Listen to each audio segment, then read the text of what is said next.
Assalamualaikum warahmatullahi wabarakatuh. Pada pembahasan kali ini kita akan membahas tentang trilogi Islam atau 3 kunci yang ada di dalam Islam. Jadi ketika kita membahas Islam, maka secara otomatis kita akan membahas tentang Islam, iman, sekaligus ihsan.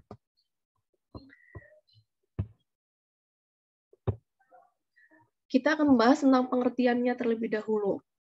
Islam, kalau secara etimologi atau bahasa, kita artikan sebagai tunduk, patuh, berserah diri, atau selamat. Maka orang yang menyatakan dirinya sebagai orang Islam, dia adalah orang yang selamat. Sedangkan secara istilah, ini diartikan sebagai sebuah agama. Agama yang disempurnakan oleh Nabi Muhammad sebagai pedoman kehidupan. Artinya titik tolak atau awal dari adanya Islam ini semenjak diutusnya Nabi Muhammad sebagai Rasul. Nah, kemudian kalau Islam ini dihubungkan atau dikaitkan dengan iman, maka Islam ini hanya aturan lahirnya saja, tidak termasuk dengan aturan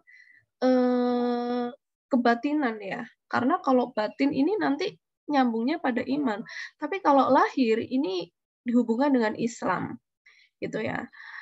Kalau Islam tercermin dalam rukun Islam ada syahadat, sholat, puasa, zakat, dan haji bagi yang mampu. Maka kategori orang sudah menjadi Islam itu tidak hanya syahadat saja tolak ukurnya. Memang orang ketika sudah syahadat maka dia sudah menjadi orang muslim. Namun orang muslim yang kafah atau yang sempurna maka dia bisa menjalankan seluruh rukun Islam termasuk haji. Ini haji bagi yang mampu ya, tapi kalau syahadat, sholat, puasa, zakat, ini adalah kewajiban seluruh umat muslim. Zakat fitrah terutama ya. Kalau zakat mal ini kan juga bagi yang mampu ya, dan sudah memenuhi nisab. Kemudian yang kedua, kita akan berbicara tentang iman.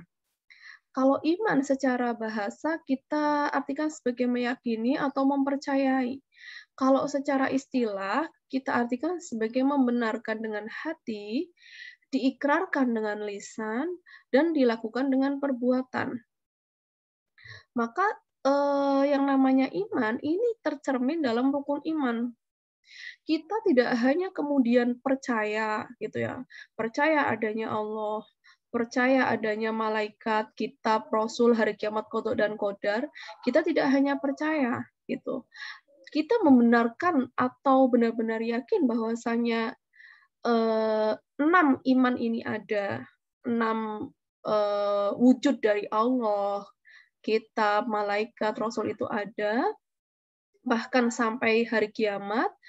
Kemudian kita meyakininya dengan lisan, gitu. Terucap dari lisan kita bahwasanya la ilaha illallah Muhammadur Rasulullah, misalkan gitu. Gitu ya. Dan kita melakukan perbuatan itu, artinya ketika kita percaya bahwasanya ada Allah, maka kita akan takut terhadap Allah. Kita akan melaksanakan sholat, itu.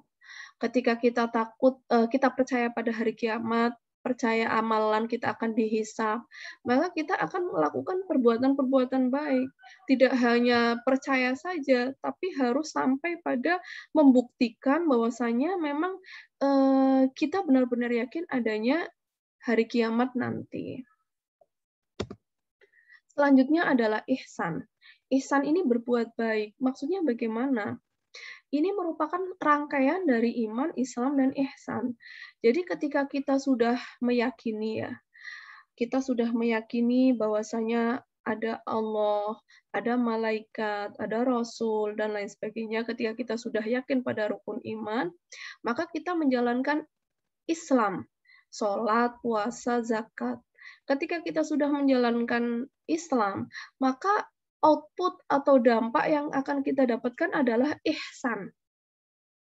Maka ihsan adalah hasil tertinggi atau sesuatu yang sangat diharapkan ketika kita sudah melaksanakan iman dan Islam. Itu. Kalau secara terminologi ihsan itu apa? Jadi kita menyembah Allah seakan-akan melihat dan merasakan keberadaannya di dekat kita. Jika tidak dapat melihat Allah, sesungguhnya Allah pasti melihat hambanya. Itu keyakinan orang ihsan.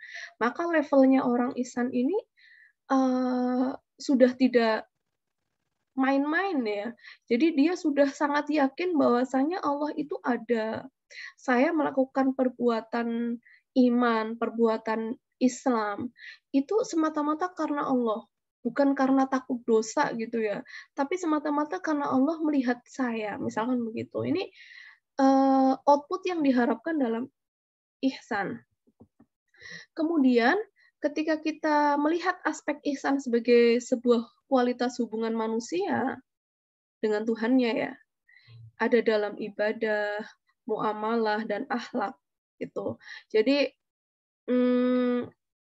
hasil atau kebaikan yang diharapkan dalam ihsan itu adalah ketika kita sholat, kita puasa, zakat, itu kita akan lebih berkualitas dalam berhubungan dengan sesama manusia, dengan Tuhan, dalam hal ibadah misalkan, atau dalam hal muamalah. Contohnya, kamu tadinya tidak suka menolong orang, tapi karena kamu ini imannya bagus, Islamnya bagus, kamu jadi hatinya lebih bersih, terketuk untuk menolong sesama, rajin berzakat, bersedekah, dan lain sebagainya. Pun dalam bertutur kata ya, atau berakhlak. Selanjutnya ini hubungannya. Hubungan dari trilogi Islam ini saling berkaitan. Awalnya orang itu harus beriman dulu. Iman ini titik awalnya ya. Jadi ketika kita melihat sebuah pohon, maka iman ini akar, pondasi. Gitu. Jadi ketika kita beriman, maka kita akan membangun Islam. Gitu. Kalau bangunan itu ibaratkan iman pondasi, Islam itu bangunan, dan ihsan itu atap sebagai penutupnya. Nih, kita hubungkan kaitannya di sini. Untuk melihat kuat atau lemahnya iman orang yang beragama Islam, itu dapat diketahui melalui tingkah laku atau akhlak seseorang. Karena tingkah laku tersebut merupakan perwujudan dari iman yang ada di dalam hati. Jika perbuatannya baik, pertanda ia mempunyai iman yang kuat. Dan jika perbuatannya buruk, maka dapat dikatakan ia mempunyai iman yang lemah. Jadi ada kaitannya antara kebaikan seseorang dengan keburukan yang dia lakukan. Bisa kita lihat secara kasat mata bahwasanya orang yang benar-benar baik, orang yang benar-benar mencintai sesamanya, kemudian menghormati sesamanya, menghormati sesama manusia, menyayangi makhluk. Dia bisa dikatakan bahwasanya imannya kuat. Karena tidak mungkin orang yang imannya lemah, dia bisa mewujudkan ihsan. Ihsan itu bisa terwujud ketika imannya itu kuat.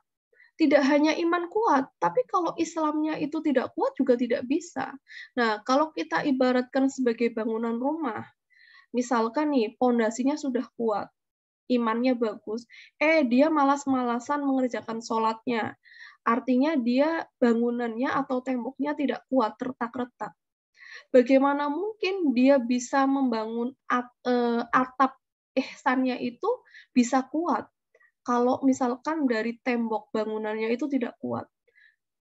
Sama juga, bagaimana kemudian bangunan dan atapnya bisa kuat kalau pondasinya tidak kuat, imannya tidak kuat. Maka ini hubungan yang cukup erat ya antara iman, Islam, dan ihsan. Nah, kalau kita hubungkan dengan sebuah ilmu, iman itu berkaitan dengan akidah. Islam berkaitan dengan syariah atau fikih. Dan ihsan berkaitan dengan khuluqiyah atau akhlak dari tasawuf.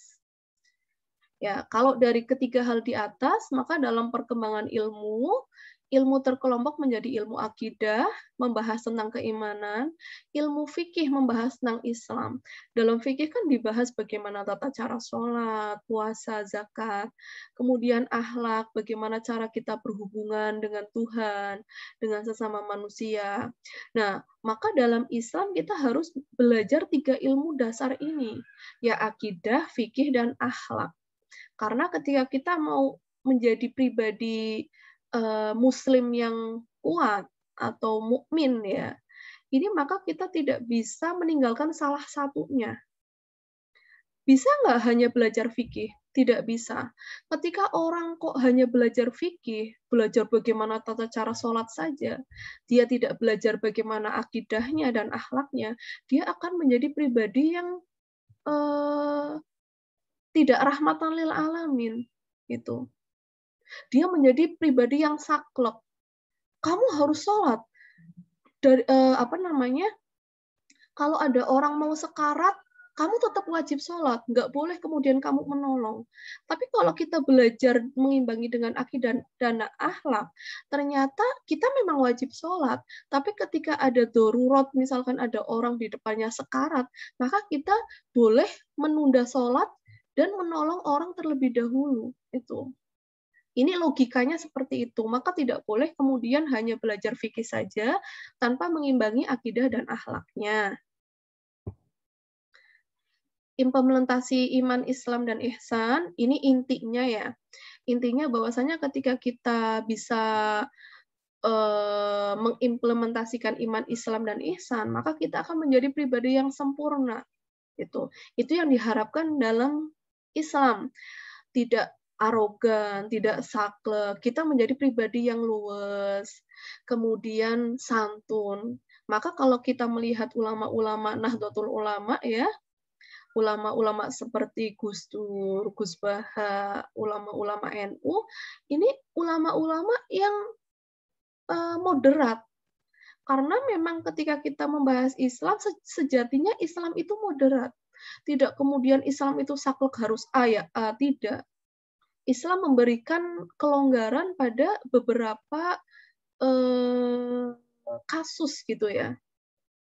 Ini yang diharapkan ketika kita belajar akidah, Islam dan ihsan secara sempurna. Ya, saya kira cukup penjelasan dari saya. Terima kasih. Assalamualaikum warahmatullahi wabarakatuh.